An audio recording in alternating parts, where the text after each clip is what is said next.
And have you been reaching out to the companies? Well, I've reached out to so many companies. When I was in Nigeria, this particular film that I just did, I wrote a proposal to a company, a real estate company.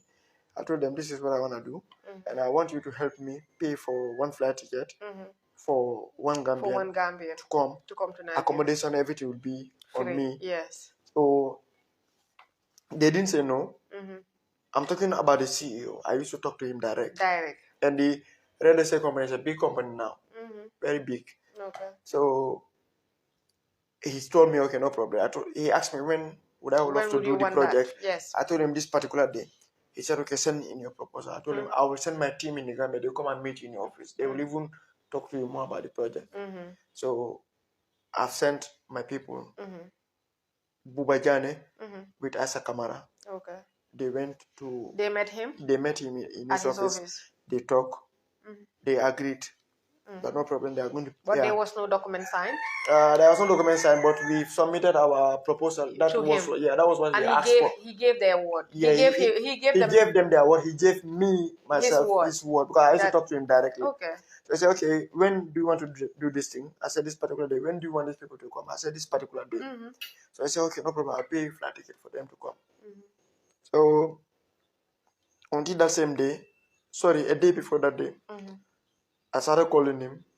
He was ignoring my calls. I sent him so many messages. He read and ignored my messages. So later, he had to give his phone to his secretary for him to talk to me. And that he's not available. That he's not available. Oh my that they cannot help. They have exhausted their sponsor for this year. And less than a week, I was very disappointed and I was very heartbroken. But still, our life goes on. I have to continue my project. So that same week, I saw him sponsoring some ladies doing a project. You understand? And I saw him, doing big things. Even this year, the year has not ended. Yes, right? It hasn't ended. I saw him. He bought a gold table at Wally Circus and Gala Dinner. And even not that, I saw him doing so many things for so many people, simply because probably those people are not Gambians, and these particular people, they are already established. Yeah. And about me, I told him, look, this is the proposal. I will do free advert for your company with so many, with some Nollywood actors, and even I wrote a scene, which I did. I wrote so many. I think I wrote about 6 or 7 scenes, which I think I sent him the script. Told him this is the script. A Nollywood actor will be playing this scene on behalf of your company, which is a very, very good deal. Yeah, it's a good because deal. The film is going to African Magic. Yes. So, a film going to African Magic and then your company being displayed there on advertisements. It's a plus for him. He wouldn't know. That thing really broke my heart, and it really broke my heart, because what I was actually preparing, it was disappointments are the hardest things one has to deal with. And still, I used to see him, doing big things for other people. But one thing I know that is for sure, he will definitely come back. He will need you. Yeah, he will come back. It's not even long, probably in 2 months' time or less. By the time you gain ground, by the time he sees you up there, he will need you. And even when I came, I sent him a message that I would love to see him personally. He said, okay, no problem. But did you get to see him? No, I didn't get to see him still. Okay. So, and you'll soon be going back. Yeah, I'm going back. So I'm not even texting him again. Yeah. That I want to see you. I'm too big for that now. I know. Honestly. It's not easy. There are challenges that are just difficult to deal with. But life goes on. Any challenges that we face, any hurdles that we face along the way, we just take them as part of life. Yeah. Yeah, they're things that make us stronger. Stronger, honestly. Because you learn from them. They say anything that haven't killed you makes you stronger. Yeah, that's my commonest saying. Anything that doesn't kill you makes you stronger. So we just keep going. It will be well, inshallah. Viewers, it's just a reminder that we're watching Fine TV Gambia, your only viewpoint, and I'm your host, because we are not yet done. I'm your host, Raki Jallo, and here with me today I have Musa Dabo from Nigeria. He's a Nollywood actor, a scriptwriter, and a producer, and he's here to establish some projects on the ground, and he's heading back to Nigeria to do bigger things. He's actually a Nollywood actor, an international actor for that matter. So let's keep our eyes open for Musa, please. Before we go on, Musa, there is something more that I need to ask. What challenges do you face as an actor?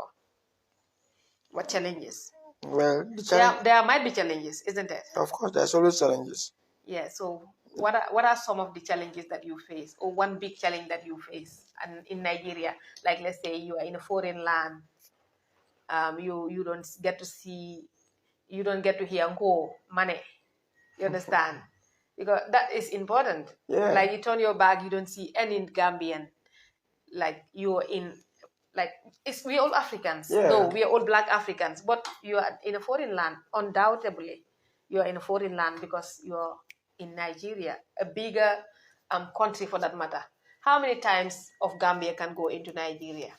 Nigeria is a wall compared to Gambia. Big wall. Yes. Even I heard Lagos alone is bigger than the Gambia. Lagos alone, you are talking about Lagos. Lagos is 10 times bigger than Gambia. That's what I heard. You know, and the population in Lagos, is not here. Yeah, so it's a challenge. That Big alone challenge. is a challenge. Big challenge. Big challenge. So can you point those challenges out for us, please? Well, the first challenge I had was the food. Yeah. Yeah, because me, I'm very selective when it comes to food. Okay. Yeah. So you eat fufu? And Egusi soup. Egusi is my favorite. Or you eat egusi? But it took me about 8 months before I started eating egusi.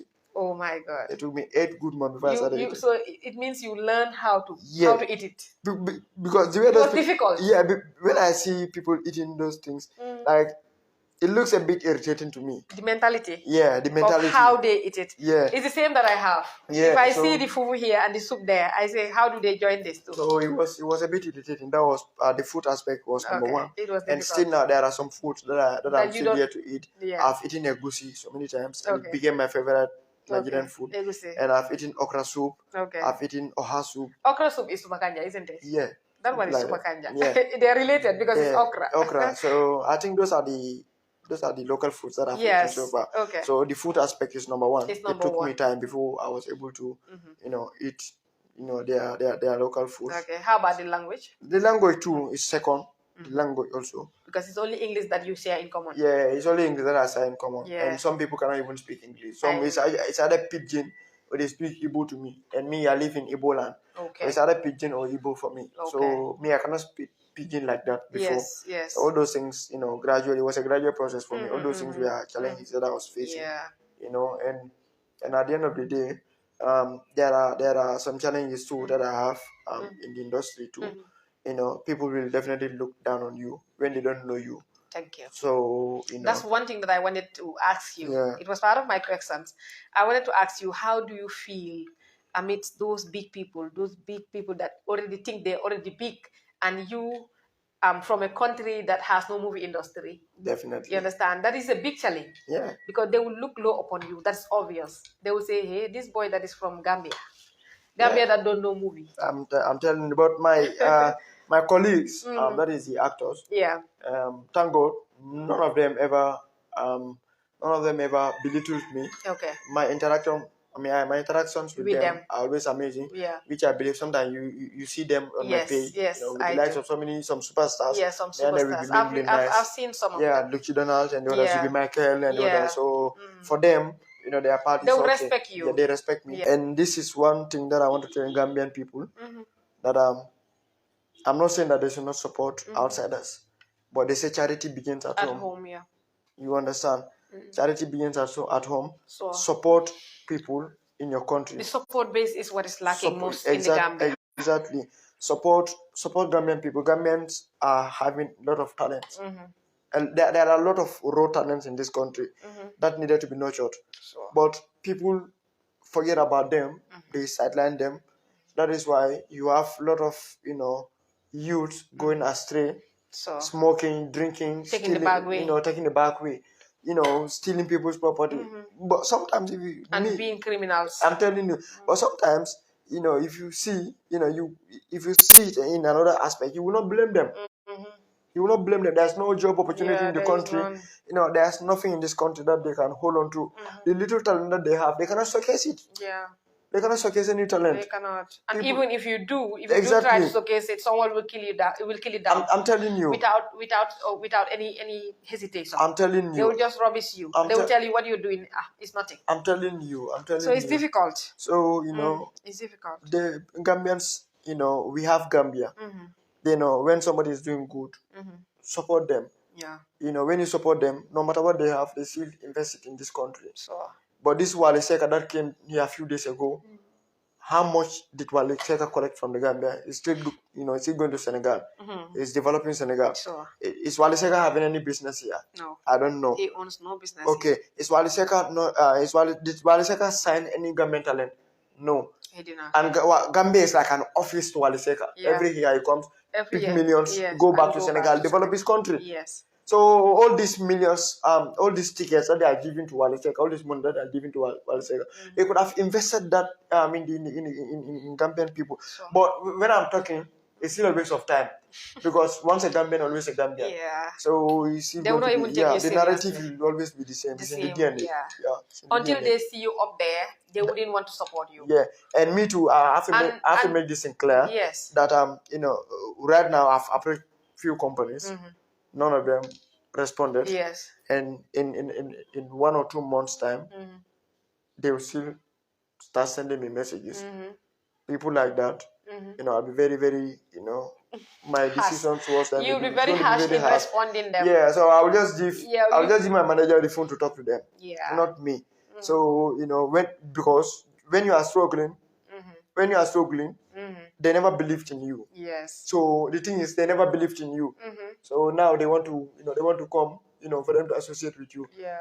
It will never happen. It's a problem. Yeah. It's a problem. I concur with you on that. I agree with you 100% because we are all faced with that here.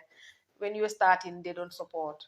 Until they see you up there succeeding, making millions, then they start giving you support. And the millionaire doesn't need support. Definitely. The person struggling at the grassroots is who needs support. Definitely, so the support definitely. needs to be given to those kind of people. I've seen Gambians. Not the person that has already made it. The likes of Wally. I've seen Gambians. Wally is a millionaire. He's a multi-millionaire. I'm telling you.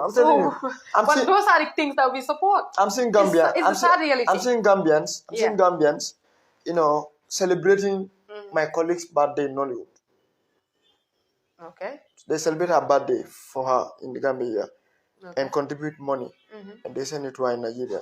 A millionaire who doesn't even need your money. Oh my God. If you give her the money, she go and give it to her foundation. She has a foundation. Okay. See that. And she only tells them. The Gambian born Nollywood struggle man. They will not. She will not even tell them. She will not even post it. She will not even post them like that. Tell them. She will just tell them. Will remind yeah, she will just tell them, thank you, finish. Oh, thank you, Abaraka. Thank you. Abanta. Yeah, finish. So it's crazy, honestly. Yeah, it's crazy. It's very crazy. It's just sad.